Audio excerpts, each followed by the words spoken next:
back. Let's continue with our leading story and now welcome Professor Peter Baur, who's an economist at the University of Johannesburg, who joins us now to also weigh in on the current US-SA tensions. And we're going to especially focus on the economic impact of this fallout, as well as South Africa's chances to have the AGOA deal actually renewed. Professor, thank you so much for your time and welcome to SA Today. So I'm sure you heard my concerns in my earlier intros, but really, please let's lay bare the possible wider impact that this might actually have on, firstly, investor confidence both in South Africa as well as the wider Southern African hemisphere. Hi, yes, absolutely.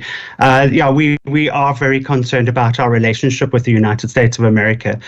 The biggest concern is that the United States is one of our largest trade partners, and we wish to, maintain on the AGOA agreement, which is for favorable terms of trade between South Africa and, of course, the United States. And of course, the more trade we have with our trade partners, the stronger our opportunities are for economic growth and obviously the spillover effects on creating additional jobs and job creation. If these trade initiatives are, shall we say, impacted by America's situation currently, we're going to have to start really renegotiating with other trade partners. And we need to bear in mind that, for example, the other trade partners, including China and the European Union, are also really, really important to us. And most recently, we've begun a very strong bilateral trade talks between South Africa and the European Union. And this will obviously, shall we say, counter impact on what is actually happening between South Africa and the United States. Absolutely, Professor. I mean, could we then see a decline in foreign direct investment from particularly the United States into South Africa as a direct result of this? I mean, we had the Minister of International Relations speaking to us earlier, where he emphasized that it's actually in the two nations' best interest to actually re-engage outside of social media, as the American economy also benefits from our current relations and vice versa. Absolutely, and it really does. Yes, it is. It's really important that we maintain and develop our relationship between us and the United States. But unfortunately, one of the biggest key drivers is media and popular sentiment. We have policymakers from the United States appearing to make broad-based statements, but very subjective as opposed to objective, and not really completely understanding the situation of South Africa and the relationship between us and America. And also in terms of the significance of South Africa, we play a very leading role in the African continent, or on the African continent.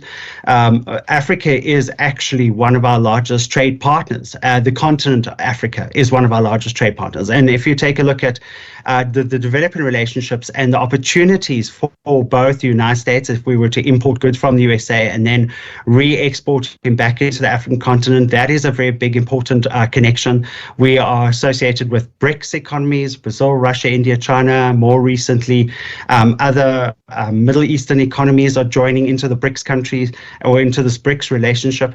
And those are powerful, shall we say, powerful key points in terms of the strength of South Africa and the South African negotiations.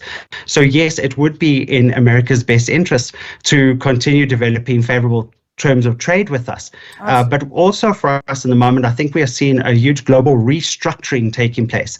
And so with all the trade conflict, or the trade wars, if I'm going to use such a broad term, between the United States, Canada, Mexico, Europe and China, it's actually opening greater and stronger opportunities for South Africa to look into developing stronger and more favorable terms of trade between us and the European Union, Germany being one of our largest trade partners, China being extremely large, and also to really invest in our African colleagues, to really look at our African continent and to drive trade there. So we're seeing a global shift in terms of trade, and I think South Africa is still in a very strong position in that regard.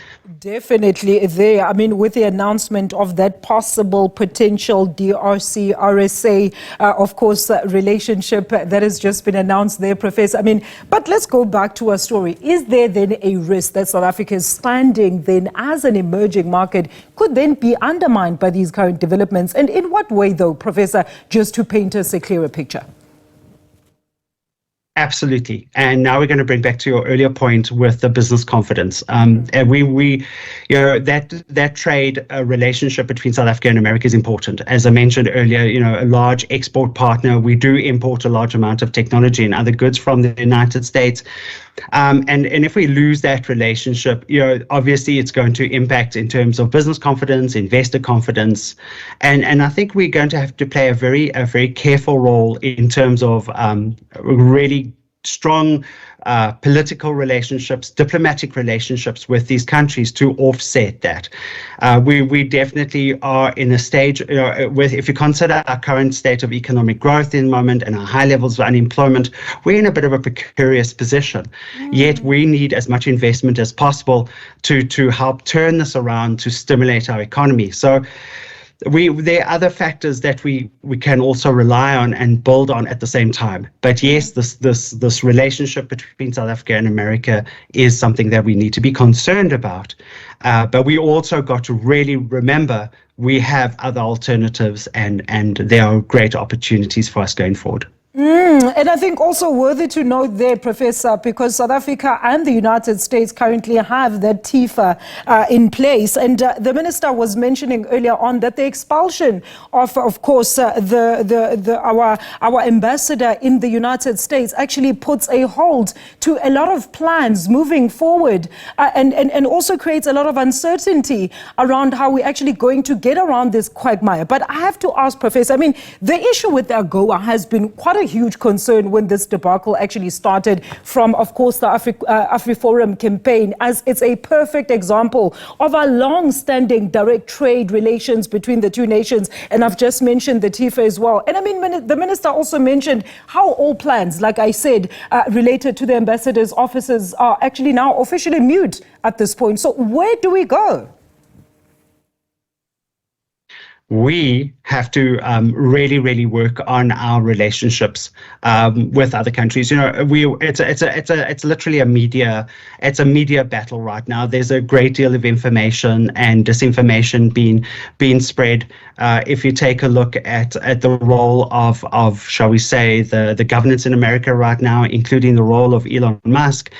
And the media, the amount of information they spread in media, it's going to be this anti-antagonistic, shall we say, struggle between the role of media and how we can use that media to really bring back to in terms of the real perspective of the situation both in South Africa and then how that then portrays with the rest of the world.